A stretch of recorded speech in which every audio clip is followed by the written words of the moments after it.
Keshav Prasad sir, ನಿಮ್ಮ first opinion ತೊಗೊಂಡ್ಬಿಡ್ತೀನಿ, ಆಮೇಲೆ debate ಹೋಗೋಣ.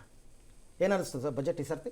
ನೋಡಿ, ಬಜೆಟ್ಟು ನಾವು ಕೋವಿಡ್ ನಂತರದ ದಿನಗಳಲ್ಲಿ ತುಂಬ ರೆಸಿಲಿಯೆಂಟ್ ಆಗಿ ಭಾರತದ ಎಕಾನಮಿ ಬೆಳೀತಾ ಇದೆ. ಅದಕ್ಕೆ ಪೂರಕವಾದಂತಹ ರೀತಿಯಲ್ಲಿ ಬಜೆಟ್ ಅನ್ನ ಮಂಡನೆ ಮಾಡಿದ್ದಾರೆ. ಯಾಕೆ ಅಂತಂದ್ರೆ, ಒಂದು ಫಿಸ್ಕಲ್ ಡೆಫಿಸಿಟ್ ಅನ್ನ ಕಂಟ್ರೋಲ್ ಅಲ್ಲಿ ಇಡುವಂಥದ್ದು, ವಿತ್ತೀಯ ಶಿಸ್ತನ್ನ ತುಂಬಾ ಚೆನ್ನಾಗಿ ಇಟ್ಕೊಳ್ಳುವಂಥದ್ರ ಪ್ರಯತ್ನ ಇದೆ. ಹಾಗೇನೆ ಕ್ಯಾಪಿಟಲ್ ಎಕ್ಸ್ಪೆಂಡಿಚರ್ಗೂ ಕೂಡ ಅಲೋಕೇಶನ್ ಜಾಸ್ತಿ ಆಗಿದೆ. ಇವೆರಡೂ ಕೂಡ ಒಂದು ಬಜೆಟ್ ನಲ್ಲಿ ತುಂಬಾ ಫೋಕಸ್ಡ್ ಆಗಿರುವಂತಹ ಜಾಗ. ನಿರಂತರವಾಗಿ ನಮ್ದೇನಾಗಿದೆ, ಈ 5 ವರ್ಷಗಳಲ್ಲಿ ನಮ್ಮ ಗ್ರೋತ್ ರೇಟ್ ಜಾಸ್ತಿ ಇದೆ. ಮೇಜರ್ ಎಕಾನಮಿಯಾಗಿ ಎಮರ್ಜ್ ಆಗ್ತಾ ಇದ್ದೀವಿ. ಇವತ್ತು ನಾವು 4ನೇ ಸ್ಥಾನದಲ್ಲಿ ಇದ್ದೀವಿ. 3ನೇ ಸ್ಥಾನಕ್ಕೆ ಹೋಗಬೇಕು ಅಂತಂದ್ರೆ ಒಟ್ಟಾರೆ ಮ್ಯಾಕ್ರೋ ಗ್ರೋತ್ ಜಾಸ್ತಿ ಆಗಬೇಕು ಅನ್ನುವಂಥ ಅವಶ್ಯಕತೆ ಇದೆ.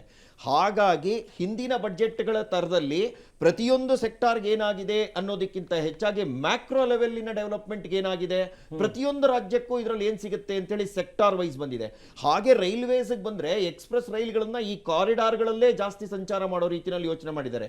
ಮತ್ತೆ ಇನ್ಫ್ರಾಸ್ಟ್ರಕ್ಚರ್ ಡೆವಲಪ್ಮೆಂಟ್ಗೆ ಥ್ರಸ್ಟ್ ಕೊಡುವಂತ ರೀತಿಯಲ್ಲಿ ಈ ಬಜೆಟ್ ಇದೆ. ಅಂದ್ರೆ ಬ್ಯಾಲೆನ್ಸ್ ಮಾಡಿದ್ದಾರೆ ತುಂಬಾ ರೀತಿಯಲ್ಲಿ. ನೋಡಿ, ಯಾವುದೇ ಚುನಾವಣೆಯ ಹಿಂದೆ ಮುಂದೆ ಯೋಚನೆ ಮಾಡದೆ ನಿರಂತರವಾಗಿ ಭಾರತದ ಡೆವಲಪ್ಮೆಂಟ್ ಅನ್ನ ಗಮನದಲ್ಲಿಟ್ಕೊಂಡು, ಅಂತಾರಾಷ್ಟ್ರೀಯ ಮಟ್ಟದ ಇವತ್ತಿನ ಸವಾಲುಗಳನ್ನ ಗಮನದಲ್ಲಿಟ್ಕೊಂಡು, ಮತ್ತೆ ಟ್ರಂಪ್ ಟ್ಯಾರಿಫ್ ಅನ್ನು ಗಮನದಲ್ಲಿಟ್ಕೊಂಡು ಯುರೋಪಿಯನ್ ಯೂನಿಯನ್ ಮತ್ತೆ ಬೇರೆ ದೇಶಗಳಲ್ಲಿ ನಾವು ಮಾಡ್ತಾ ಇರುವಂತಹ ಯೋಜನೆಗೆ ಪ್ರತಿಯೊಂದು ರಾಜ್ಯದ ಪ್ರಗತಿಯನ್ನ ಗಮನದಲ್ಲಿಟ್ಕೊಂಡಿರುವಂತ ತುಂಬಾ ಉತ್ತಮವಾದಂತಹ ಬಜೆಟ್ ಇದು. ಕೇಶವ್ ಪ್ರಸಾದ್ ಅವರೇ, ಒಂದೇ ಒಂದು ಕೌಂಟರು, ಪರ್ ಕ್ಯಾಪಿಟಲ್ ಇನ್ಕಮ್ ಎಷ್ಟಿದೆ ಭಾರತದ್ದು ಪರ್ ಇಯರ್? ನೋಡಿ, ಭಾರತದ ಜನಸಂಖ್ಯೆಯನ್ನು ಯೋಚನೆ ಮಾಡಿದಾಗ ನೀವು ಪರ್ ಕ್ಯಾಪಿಟಲ್ ಇನ್ಕಮ್ ಅನ್ನ ಜಪಾನ್ಗೆ ಹೋಲಿಸೋದು ಆಗ್ಲಿ, ಜರ್ಮನಿಗೆ ಹೋಲಿಸೋದಾಗ್ಲಿ ಮಾಡಬಾರ್ದು. ಚೀನಾಗೆ ಹೋಲಿಸಬಹುದಲ್ವಾ? ಚೀನಾಗೆ 30 ವರ್ಷದ ಅನ್ಪ್ರೆಸಿಡೆಂಟೆಡ್ ಡೆವಲಪ್ಮೆಂಟ್ ಸಿಕ್ತು. ನಮ್ದು 20 ವರ್ಷ ಇತ್ತು. ಖಂಡಿತ ಇಲ್ಲ. ನರೇಂದ್ರ ಮೋದಿ ಅವ್ರ ಲೆಕ್ಕಾಚಾರ ಮೋದಿ ಬಂದ ನಂತರವೇ ಡೆವಲಪ್ಮೆಂಟ್ ಅಂತ ಇಲ್ಲ. ಒಂದೇನು ಅಂತಂದ್ರೆ ಪಿ ವಿ ನರಸಿಂಹರಾವ್ ಅವರಿಂದ ಪ್ರಾರಂಭ ಆಯಿತು. ಪಿ ವಿ ನರಸಿಂಹರಾವ್ ಇಂದ ಪ್ರಾರಂಭ ಆದಂತ ದಿನಗಳಲ್ಲಿ ಯಾವ ಸ್ಥಿತಿನಲ್ಲಿ ಇದ್ವಿ ನಾವು ಅಂದ್ರೆ, ಅಲ್ಲಿ ತುಂಬಾ ರಿಫಾರ್ಮ್ ಆಗುವಂತದ್ದು.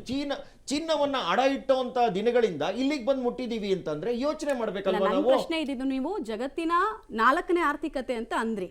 ನಮ್ಮ ತಲಾ ಆದಾಯ ಇರೋದು $3051.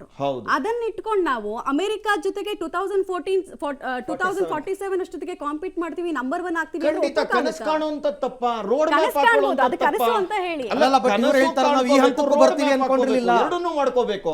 ಚೀನಾದ ಒಂದು ದೊಡ್ಡ ಡಿಸ್ಅಡ್ವಾಂಟೇಜ್ ಏನ್ ಗೊತ್ತಾ, ಅಲ್ಲಿ ಆದಾಯ ಎಲ್ಲ ದೊಡ್ಡ ದೊಡ್ಡ ಕಂಪನಿಗಳ ಹತ್ರ ಇರುತ್ತೆ. ಅಲ್ಲಿನ ಇಂಡಿವಿಜುವಲ್ ಆದಾಯಕ್ಕೂ ಮತ್ತೆ ನಮ್ಮಲ್ಲಿರೋ ಇಂಡಿವಿಜುವಲ್ ಅದಕ್ಕೂ ತುಂಬಾ ವ್ಯತ್ಯಾಸ ಇದೆ ಅಂತೇನಿಲ್ಲ. ಹತ್ತತ್ರನೇ ಇದೀವಿ ನಾವು. ವಿಜಯ್ ರಾಜೇ ಸರ್, ಈಗ ಒಂದು ಸವಾಲುಗಳು ಇದ್ವು. ನಾವು ಸುಮ್ಮನೆ ಇವಾಗ ಅವರು ಓದಿದ ತಕ್ಷಣ ಏನು ಅಂತ ಆಶಾದಾಯಕವಾಗಿಲ್ಲ ಅಂತ ಹೇಳ್ಬಿಡ್ಬೋದು. ಒಂದು ಡಾಲರ್ ಎದುರು ರೂಪಾಯಿ ಮೌಲ್ಯ ಕುಸಿತವಾಗಿರ್ತಕ್ಕಂಥದ್ದಾಗಿರ್ಬೋದು, ಅಮೆರಿಕದ ಟ್ಯಾರಿಫ್ ಆಗಿರ್ತಕ್ಕಂಥದ್ದು, ಚಿನ್ನ ಬೆಳ್ಳಿ ರೇಟ್ ನಾಗಾಲೋಟದಲ್ಲಿ ಸಾಗ್ತಾ ಇರ್ತಕ್ಕಂಥದ್ದು, ಹಲವಾರು ವಿಚಾರಗಳಲ್ಲಿ ಅಳೆದು ತೂಗಿ ಒಂದು ರೀತಿಯಲ್ಲಿ ಹೆಂಗೆ ಅಂದರೆ, ಮನೆಯಲ್ಲಿ ಹೆಣ್ಮಕ್ಳು ಸಾಸಿವೆ ಡಬ್ಬದಲ್ಲಿ ದುಡ್ಡಿಟ್ಟು ಕೂಡಿಡ್ತಾ ಇದ್ರಲ್ಲ, ಆ ಥರದ ಸ್ಥಿತಿನೂ ಕೂಡ ಕೆಲವೊಂದು ಕಡೆ ಕಂಡು ಬರ್ತಾ ಇದೆ ಅಂತ. ಆ ಸ್ಥಿತಿಗೆ ಬಂದಿದೆಯಾ ಅಂತ ಈಗ ನಮ್ಮ ಇದು? ಖಂಡಿತವಾಗಿ ಈ ಬಜೆಟ್ ಬಹಳ ಒಂದು ಅನಿಶ್ಚಿತೆಯಲ್ಲಿ ಮಾಡಿದ್ರು ಕೂಡ ಒಂದು ಆಶಾದಾಯಕವಿದೆ ಅಂತ ಹೇಳ್ಬೋದು. ಯಾಕೆಂತಂದ್ರೆ, ನೀವು ಪ್ರಪಂಚದ ಎಲ್ಲ ಜಪಾನಿಂದ ಹಿಡಿದು ಅಮೆರಿಕದವರೆಗೂ ನೋಡಿ, ಎಲ್ಲ ದೇಶಗಳಲ್ಲೂ ಒಂದು ಅತಂತ್ರ ಇದೆ, ಒಂದು ಯುದ್ಧದ ಕಾರ್ಮೋಡ ಇದೆ, ಆರ್ಥಿಕತೆ ಬಹಳ ಕುಸಿದಿದೆ. ನಾವು ಮುಂದುವರೆದ ದೇಶಗಳಂತ ಏನು ಹೇಳ್ತಾ ಇದ್ವಿ, ಯುರೋಪ್ ಇರ್ಬೋದು, US ಇರ್ಬೋದು, ಎಲ್ಲವೂ ತುಂಬ ಸಮಸ್ಯೆಯಲ್ಲಿದೆ. US ಅಂತೂ ನಾವು ಎಲ್ಲರೂ ಹೇಳ್ತಾರೆ US ಕಡೆನೇ ನೋಡ್ತಾರೆ ಒಂದು ಮುಂದುವರೆದ ದೇಶದ ಅಂತ. 33 ಟ್ರಿಲಿಯನ್ ಸಾಲದಲ್ಲಿದೆ. ನಮಗಿದು ಟ್ರಂಪ್ನ ಉಚ್ಚಾಟ ಅನ್ಸುತ್ತೆ, ಬಟ್ ಈಸ್ ಡೆಸ್ಪರೇಟ್. ಅವ್ರ ದೇಶ ಉಳಿಸ್ಕೊಳ್ಳೋದಕ್ಕೆ ಅವ್ರದ್ದೇನೋ ಮಾಡಬೇಕು ಮಾಡ್ತಾ ಇದ್ದಾರೆ. ಸೊ ಹೀಗಿರುವಂತಹ ಪರಿಸ್ಥಿತಿನಲ್ಲಿ ನಮಗೇನಪ್ಪ ಅಂತಂದ್ರೆ, ಈಗ ಒಂದು ಜವಾಬ್ದಾರಿಯುತವಾದ ಬಜೆಟ್ ಬಹಳ ಇದೆ. ಇಲ್ಲಿ ನಮಗೆ ಎಕಾನಮಿ ಬೆಳೀತಾ ಇದೆ. ಈಗ ಮೊನ್ನೆ IMF ಏನ್ ಹೇಳ್ತು, ಇಡೀ ಪ್ರಪಂಚದ ಉತ್ತೇಜನಕ್ಕೆ, ಆರ್ಥಿಕತೆ ಉತ್ತೇಜನಕ್ಕೆ ಈಗ ಭಾರತ ಇಂಜಿನ್ ಆಗಿದೆ ಅಂತ ಹೇಳ್ತಾರೆ. ಸೊ ನಾವು ಇದನ್ನ ಬಜೆಟ್ ಅಲ್ಲಿ ನೋಡಿದಾಗ, ಈಗಿರುವಂತಹ ಪರಿಸ್ಥಿತಿನಲ್ಲಿ ನಾವು ಎಷ್ಟು ಬೆಸ್ಟ್ ಮಾಡಕ್ಕಾಗುತ್ತೆ, ಎಷ್ಟು ಸರ್ವೈವ್ ಮಾಡ್ಕೊಳಕ್ಕಾಗುತ್ತೆ, ಗ್ರೋತ್ ಮಾಡಕ್ಕಾಗುತ್ತೆ, ನಮ್ಮ ಕೆಪಾಸಿಟಿ ಏನಿದೆ ಅಷ್ಟರ ಮಟ್ಟಿಗೆ ನಾವು ಮಾಡಬಹುದು. ಅಂದ್ರೆ ಹಾಸಿಗೆ ಇದ್ದಷ್ಟು ಕಾಲ್ ಚಾಚಬೇಕು ಅಂತ ಅಲ್ಲ, ಅದನ್ನ ನಿಭಾಯಿಸೋದಕ್ಕೆ. ಬಜೆಟ್ ಅಂತಂದ್ರೆ ಏನು ಸರ್, ಬರೀ ಒಂದು ಕೊಡುಗೆಗಳನ್ನ ಕೊಡೋದಲ್ಲ, ನನಗೇನಾಯ್ತು ಅವ್ರಿಗೇನಾಯ್ತು ಅಂತ ಅಂದ್ಬಿಟ್ಟು. ಅಲ್ಟಿಮೇಟ್ಲಿ ಈಗ ಈ ಟ್ಯಾಕ್ಸ್ ರೂಪದಲ್ಲಿ ಹೆಂಗ್ ಬರುತ್ತೆ, ಈಗ ನಾವೇನ್ ಮಾಡ್ತಾ ಇದೀವಪ್ಪ ಅಂತಂದ್ರೆ, GST ಬಂದ ಮೇಲೆ ಅದರ ನಂತರ ರಾಜ್ಯಗಳಿರ್ಬೋದು, ಕೇಂದ್ರ ಸರ್ಕಾರ ಇರ್ಬೋದು, ಅವ್ರು ಏನು ಊಹೆಗಿತ್ತು ಅಷ್ಟು ತೆರಿಗೆ ಬರ್ತಾ ಇದೆ. ತೆರಿಗೆ ಒಂದು ಕಡೆ ಬರೋದು ಆದಾಯ ಅಂತ ಆಗುತ್ತೆ. ಅದನ್ನ ಹೇಗೆ ಖರ್ಚು ಮಾಡ್ತಾ ಇದ್ದಾರೆ ಅವ್ರು ಹೇಳ್ದಾಗೆ, ಈಗ ನಮ್ಮ ಇಡೀ ಒಂದು 36 ಲಕ್ಷ ಕೋಟಿ ಇದೇನಿದೆ ಈ ಸಲ ಇದು ಮಾಡಿದ್ದಾರೆ, ಅದ್ರಲ್ಲಿ 11 ಲಕ್ಷ ಕೋಟಿ ಏನು ಇನ್ಫ್ರಾಸ್ಟ್ರಕ್ಚರ್ ಡೆವಲಪ್ಮೆಂಟ್ಗೆ ಆಗ್ತಾ ಇದ್ದಾರೆ.